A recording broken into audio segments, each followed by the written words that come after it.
Hi all, welcome to my channel, welcome to my hobby room. Today we're going to be doing Spitfire issues 69 and 70 from Hachette, the MK1A.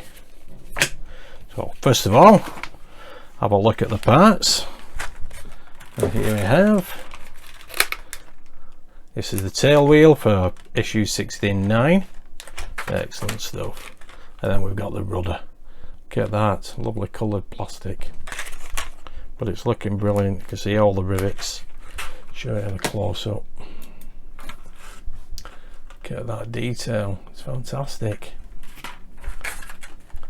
And there's the wheel, looking brilliant. Loving this build. First of all, we've got to assemble the tail wheel, and then obviously we'll put the rudder parts on afterwards in issue 70. So without any more said, let's get on with the build. Okay, so issue 69, we have assembling and fitting the rear wheel. So a quick parts check. We have 6901, which is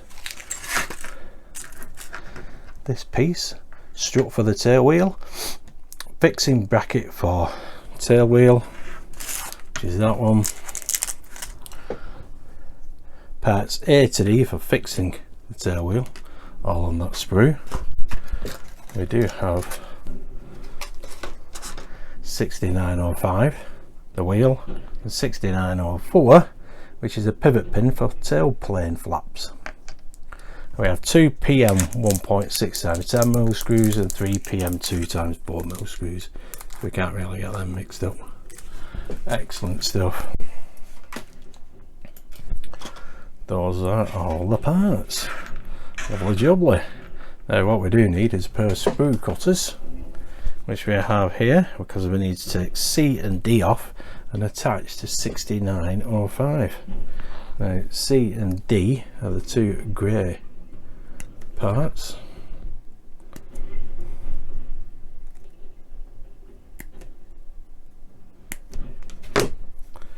And the middle one is 69. Is C, which is that one. The difference being that's C, that is D, as you can tell. So basically C goes in here, it doesn't matter which side it goes really. D goes that way.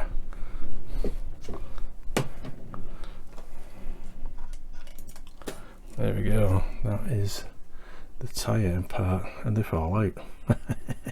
So they're not actually clipping properly.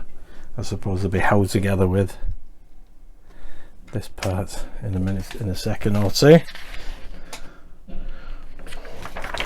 There we go. So now what we need is 6902, which is this part, and 6905, which is this part. Now there is here the shape of a nut. Show you that on the close-up. There we go, shape of a nut there, and the screw goes through there, through the wheel, and goes that away. Now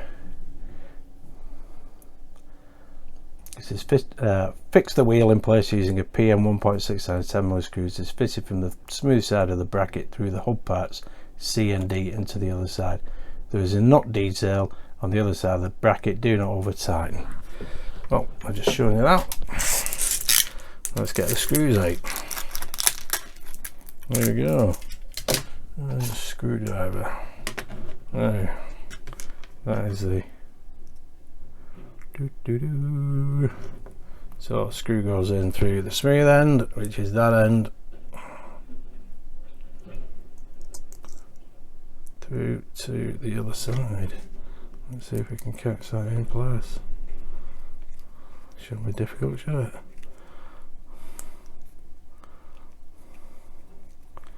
And there we go. Do not over time because it needs to spin. There we go. Nice, lovely jubbly.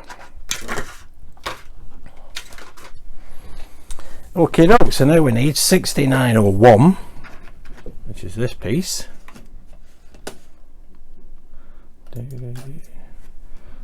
piece, which is metal, lovely jubbler, and basically it fits over there like so. There's a pit there and a hole like that, and we screw in from underneath with a long screw, a PM 1.6 times 10 mil. We could pop that screw in there, pop that there like so, and screw in place.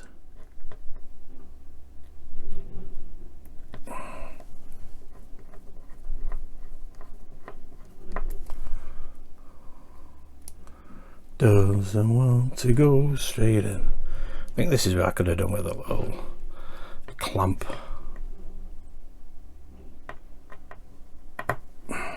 Or a vice for holding it in place. There we go. It's gone in nice.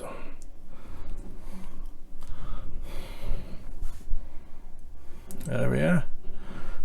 I couldn't get it exactly straight initially, but it looks perfectly alright now. Excellent, lovely jubbler. There we go.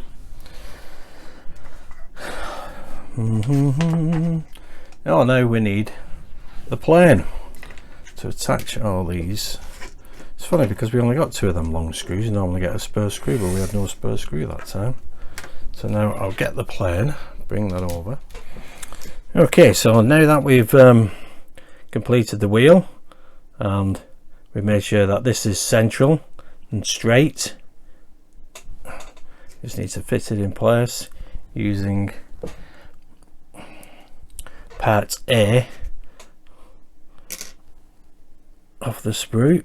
There we go, part A with the sprue parts, and then we fix it in place with 2 PM 1.6 screws. So first,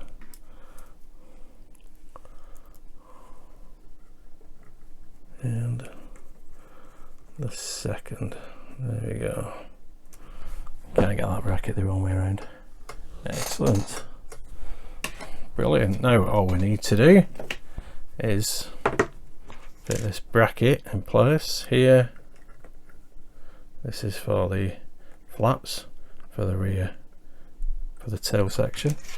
First of all, we need to take this part off, the sprue. Again, if there's any excess plastic on there, we can just file it down a little bit. There we go. It is fit 6904 here in this position. You can see what it does, or what it's supposed to do, and then fit part B from the other side, and we need to put some glue on this part. So what I'm going to do, I'm going to put some glue in here,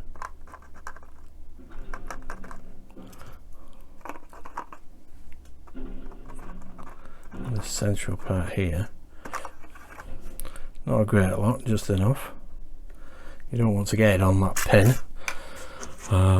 We do need it to move freely, of course. So let's see if we've got it right this time. Let's see. It's moving. Just need to see if it sets. Okay.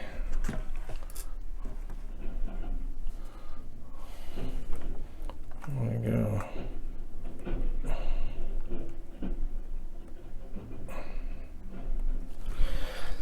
The instructions do tell you apply a little super glue in the central rim of part B and fix it into the central part of the rudder support 6801. It is essential that you do not get any glue on the pivot pin 6904. See notes at the top of the opposite page. The image shows the plastic elements of part 6904 in place, viewed from the right hand side of the model. The tab at the top of the central part of the pivot pin can rotate between the two blocks on the side of the rudder support 6801 as indicated by the red arrows. And here we have, it should rotate, there we go, like so.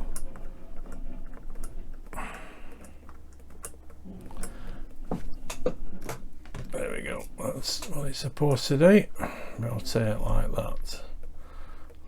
There's a nice close-up view of it. That was quite fiddly, that. Bit of a fiddly issue, especially with that screw here lining up that strut. But that is glued in place now and it's not coming off. So that's fan-dabby-nosy. There we go. There's the other side.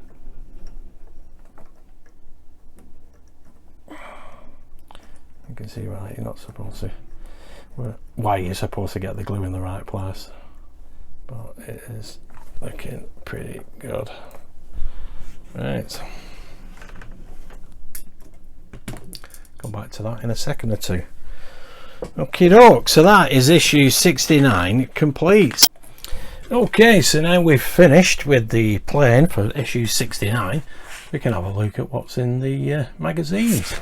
You can see there the 4th Fighter Group, Spitfire VP of the 336th Fighter Squadron comes into land at Debden Airfield in the autumn of 1942. The unit had only recently switched from being the RAF's number 133 Eagle Squadron. The 4th Fighter Group, the trio of American manned Spitfire equipped Eagle Squadrons within RAF Fighter Command, became the 4th Fighter Group when they came under USAAF control in the autumn of 1942. Lovely jubbly. There we have number 43 Squadron. One of the RAF's most distinguished fighter units, number 43 Squadron flew Hurricanes during the early years of World War II before switching to the Spitfire. And in the picture, Siskin 111As of the number 43 Squadron in formation over Tangier in West Sussex in the late 1920s. The Siskin 111A was a single-seat biplane fighter and it was retired from frontline service with the RAF in 1932. Canada was the only other country to fly them. Excellent stuff. And here we have preparing for D-Day. When the United States entered World War II in December 1941, it was inevitable that a second front would be opened against Germany. Planning for a massive invasion of Northwest Europe began in May 1943. In November 1943, the Allies had settled on May 1944 for the invasion, with the land commanders hoping for 1st of May. This date would give them the longest possible fighting time before winter set in. However, the need to build up numbers of troops and equipment, particularly landing craft in England, finally dictated a date sometime in June. And there's 4 pages. That. And then we have the parts for issue 70. Lovely jubbly. Okay, now let's move on to issue 70. Okay, issue 70. Before we do the build, there is quite a few parts to glue together in this build. I'll have a quick look at the magazine. Starting with the Spitfire X1V. The Spitfire X1V, Spitfire 14, was the second Griffon engine variant of the Supermarine fighter to reach RAF Fighter Command. Examples of the type entered frontline service from early January 1944. And in the picture, a Spitfire 14, Mark 14, performs an aileron roll for the benefit of the camera. Lovely jubbly. Beautiful looking plane. Then the next page we've got Evan Rosie Mackey, the highest scoring ace to the Royal New Zealand Air Force in World War II. Rosie Mackey claimed the majority of his 21.5 victories in the Spitfire. Squadron leader Evan Mackey photographed in November 1943 at Caen Airfield in Italy, shortly after becoming CO of number 92 Squadron. At this time he had 12 and 3 shared victories to his name. Excellent chap. And on the next page, the eve of D-Day. With D-Day scheduled for 5th of June, the preparatory air campaign reached a climax and the assault phase, codenamed Operation Neptune, began. On the eve of D-Day, the order came to paint black and white recognition stripes on all aircraft supporting the invasion, with the exception of heavy bombers. Troop carrier squadrons started applying the stripes on 3rd of June 1944, and other units a day later. Thousands of aircraft were painted on airfields all over England by anybody who could wield a brush, or in many cases a mop or a broom dipped in paint. The stripes, which wrapped around the wings and fuselage or tail booms, served to identify Allied aircraft to each other, and more importantly to ships' gunners, who were liable to fire on any aircraft that came near them. There we go, 4 pages of that. There's a nice little article here on the Douglas Dakota, the different variations of it, now it came into civilian service. And there we have parts for 71. 2 sections of frame, wires to connect to the rudder, brackets, guides and fixing screws. Lovely jubbly. Anyway, there's the parts. Let's do a parts check. Now we do have, these are plastic. 7001 is the outer skin of rudder left side, 7002 is outer skin of rudder right side, and then we have all the other various bits and bobs. There's a clear part though, so I'll keep that back in there. We have 2 frames, which we'll need the sprue cutters for. 7005 with ABC and 7006 with D and E. D we keep for our future issue. 7007 is the clear part. That will be for the LED, obviously. We got 7008, another detail. We have 7009 and 7010, which are 2 pins and 2 hinge parts. And then we have the LED for the tail lights, and not forgetting 7003 and 7004 rudder trim left and right side, and 5 PM 2x4mm screws, plus, can't forget, can we, a label for the cable. Excellent stuff. There we go, we don't need all them just now, and these we can put back in here, because what we do need are these 2 parts. Now these 2 basically just glue together. They can only go one way, and that is that way. See on, there we go.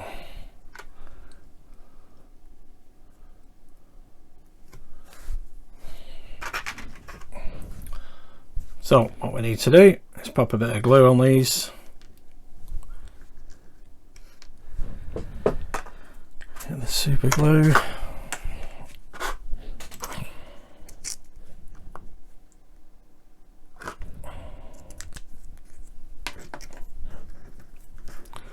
Let's pop them.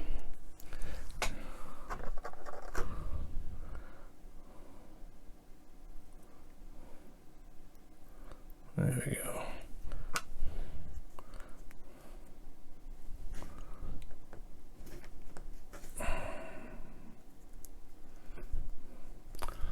There we go, put them together. That is that. Will take a few seconds to set. There we go. Lovely jubbly. So I'll take the trim tabs 7003, 7004, check how they fit together, apply a little super glue to the pegs on part 7003 and fix the parts together as indicated. Now we need to fit it to 7001, which is the left side,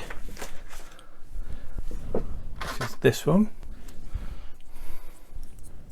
You can always tell it's got the 8 sockets. There we go. So it has the 8 sockets, 1, 2, 3, 4, 5, 6, 7, 8 sockets there. Whereas the right side, oh sorry, wrong. Getting it wrong. Those are the sockets, those are the pegs that insert. Fit the pins of the rudder trim tab 7003 into the recesses in the rudder part 7001. Note the position of the recess in part 7004. Now basically the recess is there. See that there? So that basically goes there, like so. Remove part B from frame 7005 and check the fit in the recess in part 7004. When you're happy with the fit and have it correctly orientated, glue in place. Right. So we need part B, which is this part. Now we need to glue that in place. Okay, let's have a quick look at that picture.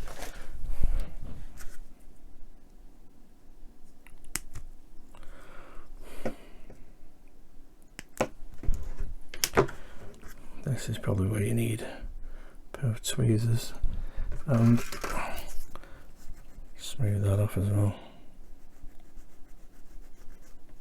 It's a bit better. Now that needs to go in there, so we need to pop a little bit of glue.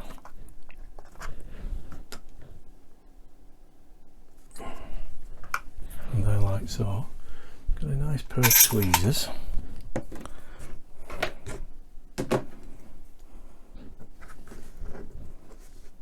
Hopefully don't flick this halfway across the room, and pop it in place. Like so.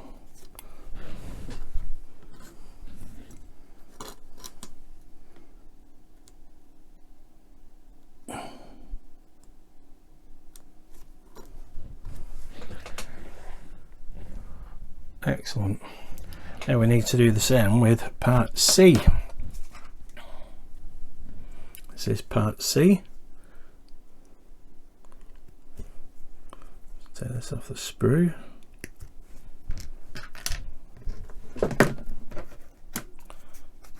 Already rough edges down. The other one should have set by now. And basically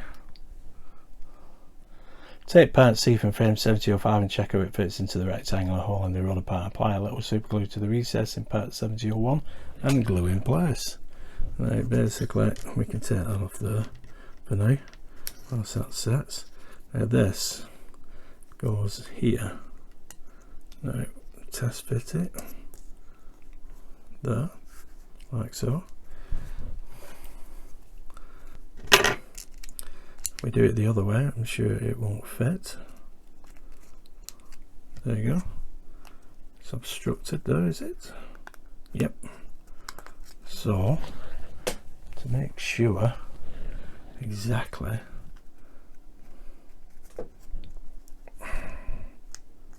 sit back in there, nice tight fit there.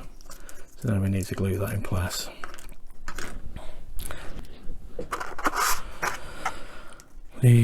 So there is a difference in shape.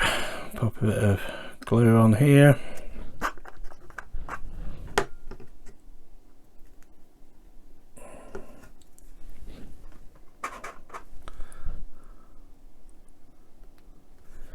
Don't need a great deal. And get this the right way around. And pop it in place. There we go. That should hold that steady.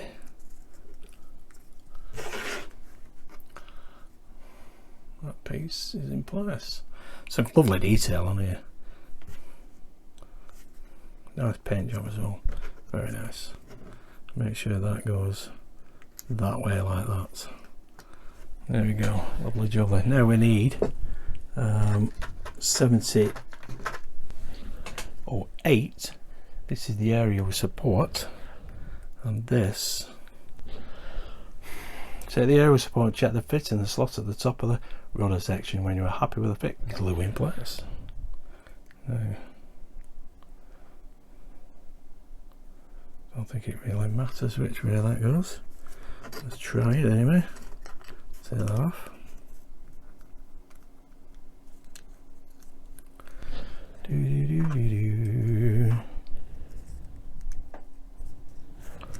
There we go. Is it that way? Oh, that way. Doesn't really matter. There we go.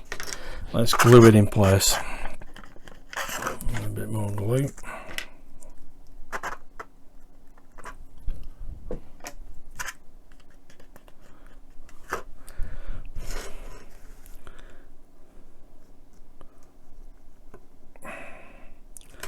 Now, you only need a little bit, because once you put these rudder parts together, they'll hold all this in place anyway. There we go. So that for a sec. Then step 6, take a pin 7009 and fit it through the hole in a hinge part 7010. Repeat for the second pin and hinge part insert below. Okay, that's set. That goes there like so.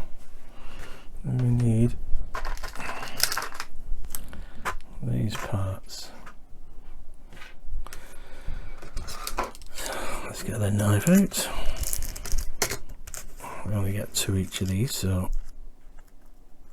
be careful you don't lose one. We don't want the carpet monster getting them.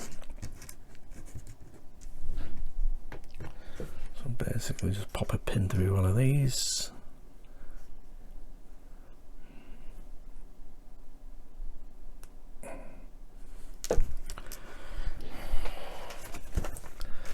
And it will, or it should, when you've got it through.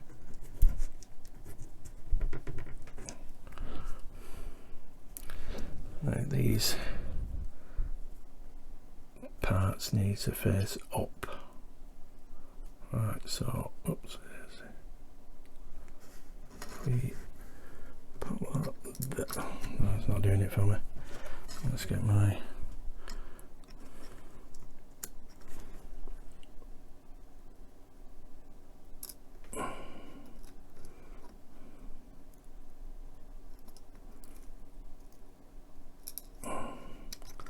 ooh, fiddly-dee.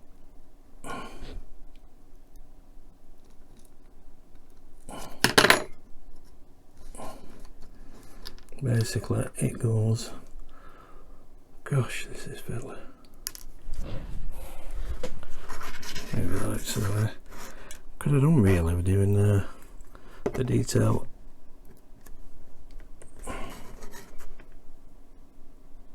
Second, now you've got to glue this pin in place, but you've not to glue obviously the hinge. Now you can see that detail has raised it up, making it more awkward for me, but if we can just there, now that's how it's supposed to go, like so. And now we need to fix that pin in place with some glue. So if I just pop a little bit there and hopefully take the excess off there, pop it on that one.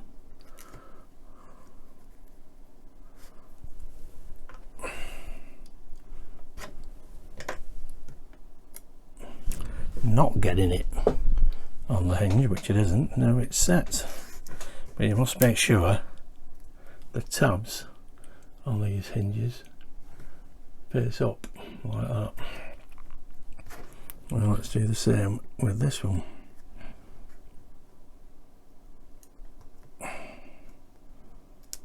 That one will go there, like so. Then we need a little bit of glue again. Just there. Keep that pin in place. Oops, it is.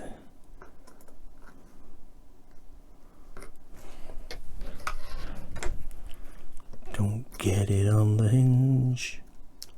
There we go. Right, need to leave that, let that set. Those are fiddly. Now, take the cable label 7002 L5 and wrap it around. Let's do our favourite job of this build for a long time. Is a label on a cable. There we are with navigation lights. We have L5.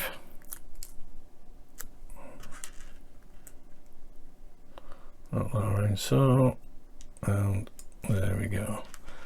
That is that part done. Excellent. Fit the LED 7011 into the shaped area of the tail edge of the rudder part 7001. The rim of the LED fits into the recess between two of the shape ribs on part 7001. Now, just make sure that these hinges are going to be fine. That one's fine. Glued and glued. Excellent. Right, we just need to fit that in there.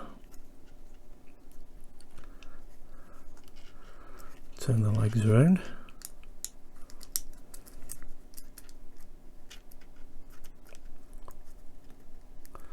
And press it in place. There we go. These bits of detail do get in the way. There we go. That's the LED in place. Now what we need is 7007, which is a clear part we stashed away earlier. That basically goes not there, goes there like that, butted up to the LED, as you can see. Well, hopefully you can anyway. That's the overhead. There we closed up. So I'll fit the tail light 7007 into the recess in part 7001 so that flat end of the light butts up to the LED 7011. Excellent. Now what we need to do, identify the right side rudder part 7002 fits on the left side. 8 large sockets on part 7002 fit over the pins on part 7001. Check that all the details are correctly positioned and apply glue to the 8 large sockets in part 7002 and fix the rudder parts together. Oh, we've not done too bad today. Make sure that cable's right. Get this the right way around. And there, like so. Now, that basically goes on top there, but we need to glue these sockets. So, and there's 8 of them.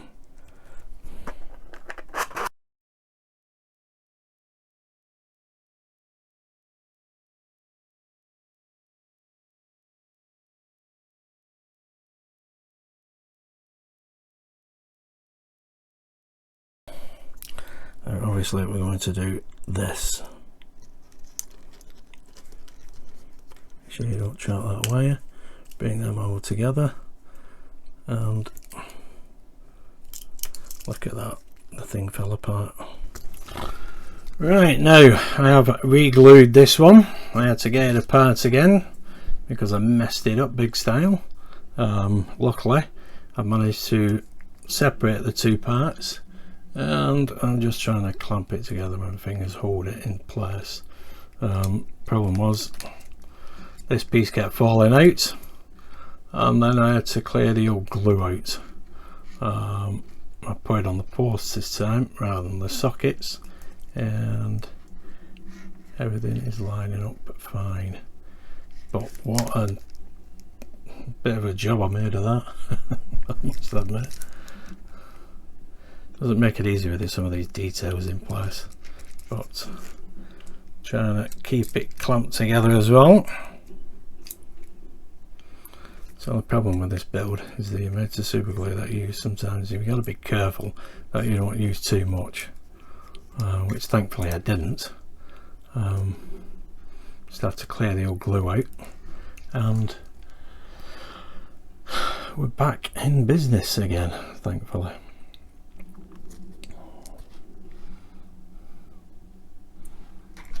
So there we go. We just need to fix it now to the plane. Everything's in place. So we'll do that next.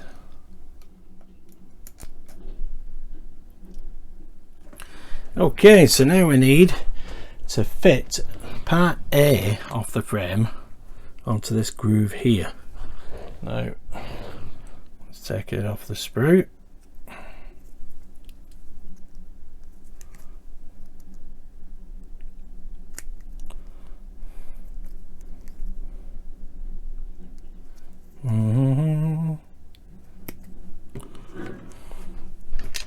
That's the last part off this. Right. This will go across here into there, like so. I need to take that excess off. There we go. And pop this in place.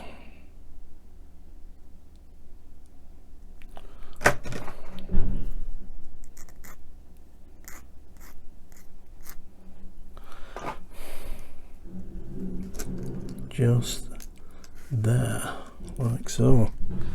Now we will need a little bit of glue for this, so back to the cocktail stick.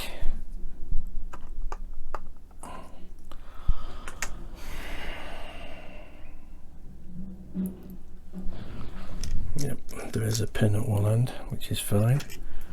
Right, so like put a little bit of glue there, should be enough. Pop that in place there, so that added detail, and it lines up like so. Excellent. Lovely jubbly. There we go, with the navigation light. Now at this point we can actually check the navigation light to see if that's working fine. So I get the battery box, pop that in, and there we go. I have already checked it off camera, just thought I'd do that for you. Excellent. As always, pull the plug, not the wires, when removing. Right, well, we don't need that frame anymore. Now we need the plane back over, because we need to attach this rudder to the plane.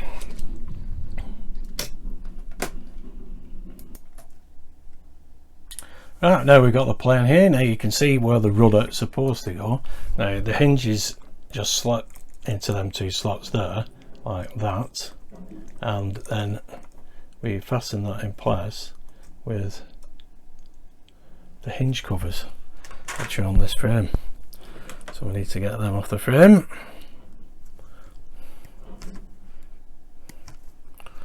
This is part D on the frame. It's not going to be easy, as you can see, because it can easily fall off. Now we need to keep the other two. I would imagine that, I don't know if they're hinge covers, but part E anyway, we need to keep for a later issue. Let me get the screws out. Let's see if we can do this first time.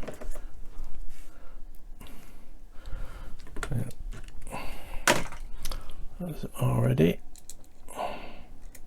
Now, how you keep that together is entirely up to you. You can use tape,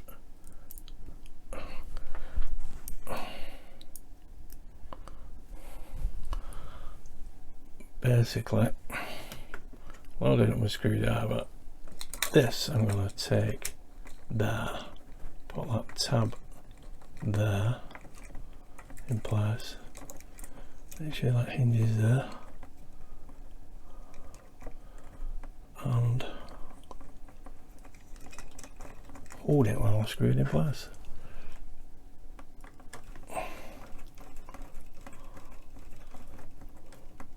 Because I can imagine that being very fiddly. I'm just glad I didn't mess up that tail section.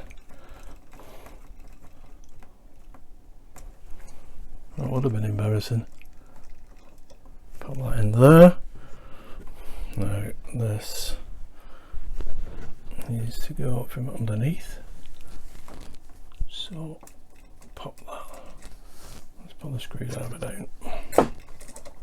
Hold that in place. And where's my third hand when you need one?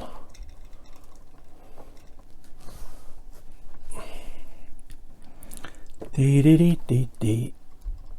Oops.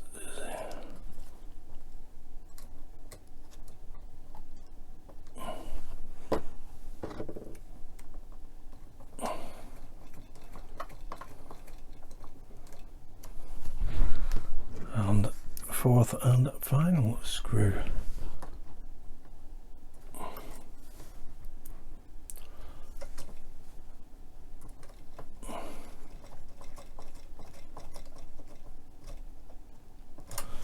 There we go, that's that rudder section in place with the tail light. Like the lucky says, apparently this runs under here. We'll dress it at a later issue, I'm sure. That is that complete. Issue 70. There we go. Nice.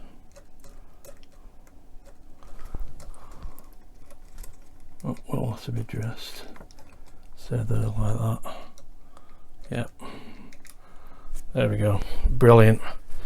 Thank the stars for that.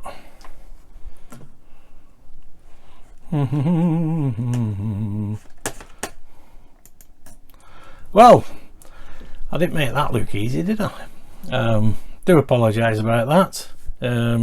That rudder section did get me a little bit flummoxed without popping out, and I had to free it all up off camera. I had to do it off camera simply because I wanted to make sure that I wasn't going to have any big serious issues putting it all back together again. It could be quite embarrassing, but it's all fixed together now nicely. The only thing I can say where that is concerned, because there's a lot of fiddly parts, is just be very patient with it. Just be mindful of this section here, which is the first two sections, 7003 and 7004, which is the rudder trim tab left and right. It can easily fall out, and obviously it does move, so only slightly, so you don't want to glue that in place. I did wonder about this piece up here, but everything is fine because it doesn't say anything in the instructions about which way it goes. You just gotta work it out by fitting it, and it just seems to fit fine. Obviously the two rudder sections, once you put the tabs together, it is a really firm fit, but if you put glue on it then and it doesn't, and something falls out like that, then you're going to be in a little bit of doo-doo. So just put minimal amounts of glue on and you'll be fine. Well, hopefully you'll be fine anyway. But anyway, if you did like that, please give us a big thumbs up, subscribe and hit that notification bell, and I'll see you next month for the next set of issues, 71, 72, 73 and 74. Stay safe and thanks for watching. Bye. Do me a favour, will you? Next time you have one of these things, keep it an all British operation.